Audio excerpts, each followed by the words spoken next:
সুপ্রিয় শিক্ষার্থী, আসসালামু আলাইকুম। আশা করি সকলেই ভালো আছো। তো অষ্টম শ্রেণী গণিত ক্লাসের পক্ষ থেকে তোমাদের স্বাগতম। তো এখন আমি আলোচনা করব মুনাফার 17 এবং 18 নম্বর অঙ্ক। তো এটা কিন্তু আমার 14 নম্বর ভিডিও। যদি তোমরা 1 থেকে 13 নম্বর ভিডিও দেখতে চাও তাহলে এই ভিডিও ডেসক্রিপশন এবং পিন কমেন্টসের লিঙ্কগুলো পেয়ে যাবে, তোমরা সেখান থেকে দেখে নিতে পারো। তো চলো শুরু করা যাক। 17 নম্বর, কোন নির্দিষ্ট সময়ের মুনাফা আসল 5,600 টাকা। এটা একটা নির্দিষ্ট সময়ের মুনাফা, আমরা জানি না সময়টা কত, মুনাফা আসলটা জাস্ট জানা আছে। এবং মুনাফা আসলের 5-এর 2 অংশ।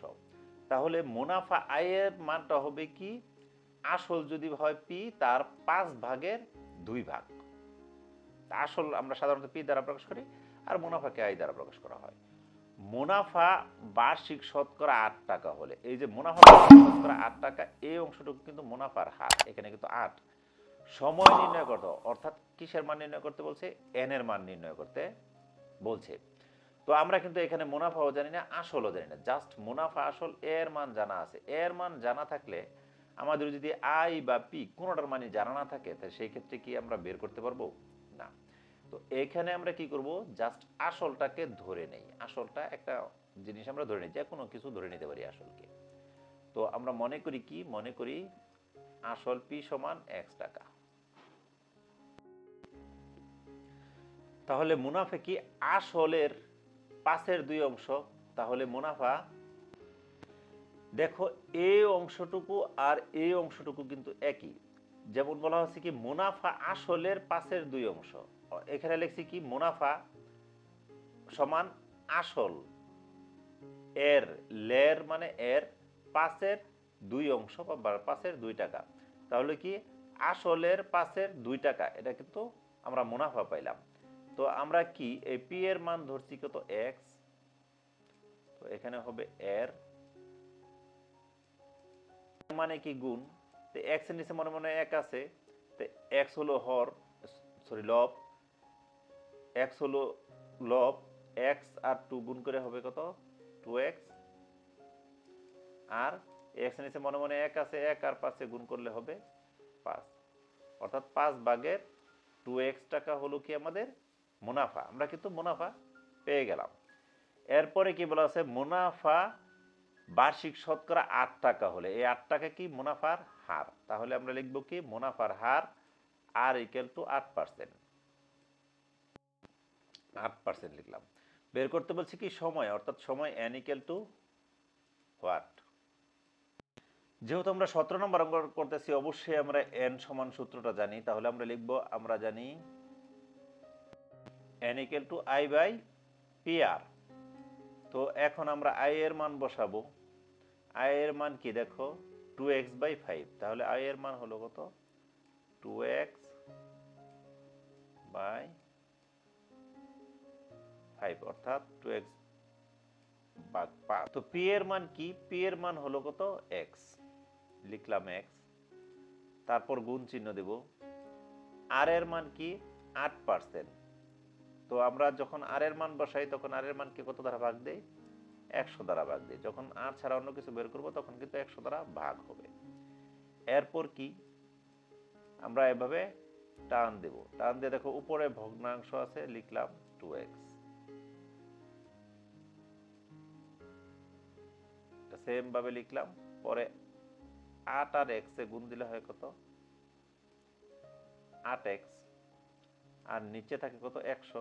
লিখলাম 100। আমরা কাটাছেড়া করলাম না, পরবর্তীতে একবারে কাটাছেড়া করব। তারপর দেখো উপরেও ভগ্নাংশ আমরা লিখলাম, উপরে ভগ্নাংশ। তারপরে যখন হরে ভগ্নাংশ থেকে সেটা উল্টে যায় গুণ হয়, তাহলে কত হবে, উপরে হবে 100,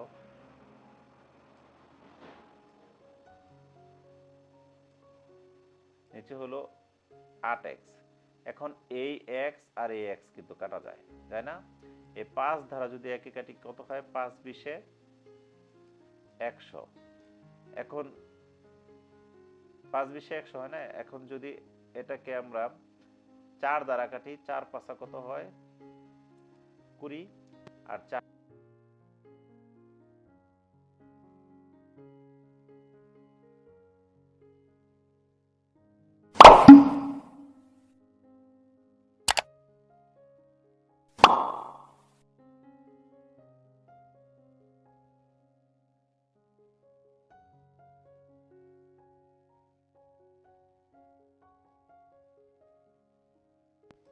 এখন আমরা সমাধান করব কি 18 নম্বর অঙ্ক।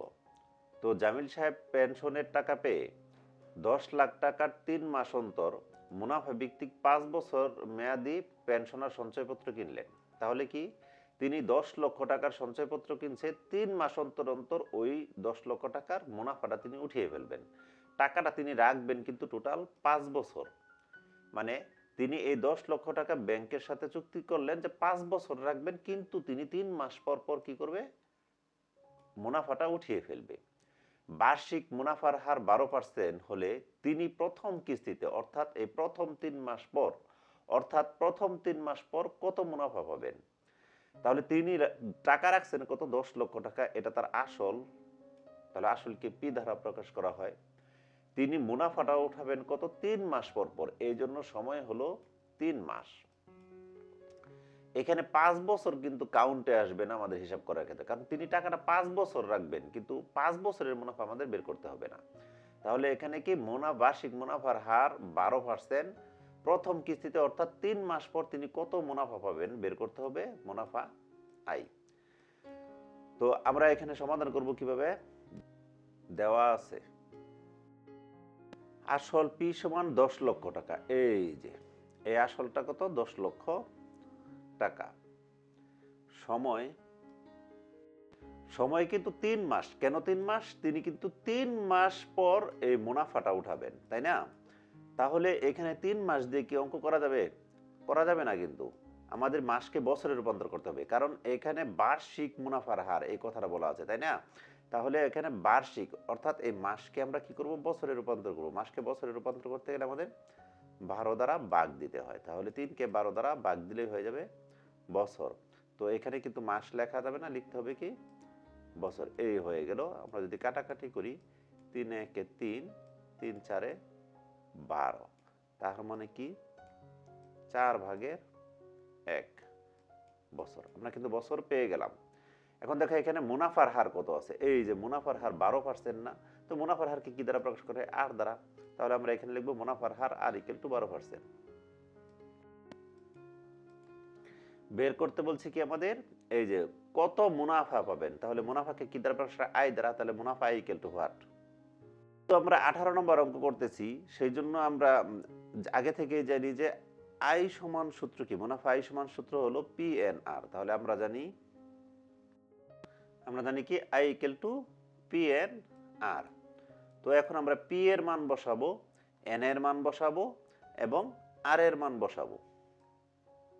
10 লক্ষ আমরা বসাইলাম, এন এর মান হলো 4 ভাগের 1, এই জন্য বসাইলাম। আর এর মান 12%, যেহেতু আর এর মান বসাইছি, আর ছাড়া অন্য কিছুর মান বের করতে হবে, তাহলে আর এর মানকে ভাগ দিতে হবে কত দ্বারা, 100 দ্বারা। এই অংশটুকু কিন্তু আমাদের খেয়াল করতে হয়। আর এর মান যখন এই অংশটুকু রাইট সাইডে বসাবো, তখনই কিন্তু আর এর মানকে আমরা 100 দ্বারা ভাগ দিয়ে দেব। এখন আমরা যদি কাটাছেড়া করি তাহলে কি হয়, এই শূন্য এই শূন্য এই শূন্য এই শূন্য কাটা, তাই না? তো এখানে কাটা যায় কত, 3 চারে 12। এখন দিয়ে যদি আমরা 3 দিয়ে গুণ দেই তাহলে কত হয়, একক, দশক, শতক, হাজার, অযুত, তার মানে কি 30,000। তিনি কি 3 মাস পর মুনাফা পাবেন কত টাকা, এই 30,000 টাকা। এটাই হলো উত্তর। তো আশা করি বুঝতে পারছো। অঙ্ক আসলে এই অধ্যায়ের অঙ্কগুলো খুবই সহজ, যদি আমরা সূত্রগুলো প্রয়োগ করতে পারি আর এই পি এন আর আই এই জিনিসগুলো আমরা সহজে বের করতে পারি। তো ভিডিওটি দেখার জন্য ধন্যবাদ। ভিডিওটি ভালো লাগলে চ্যানেলটিকে অবশ্যই সাবস্ক্রাইব করে রাখবে।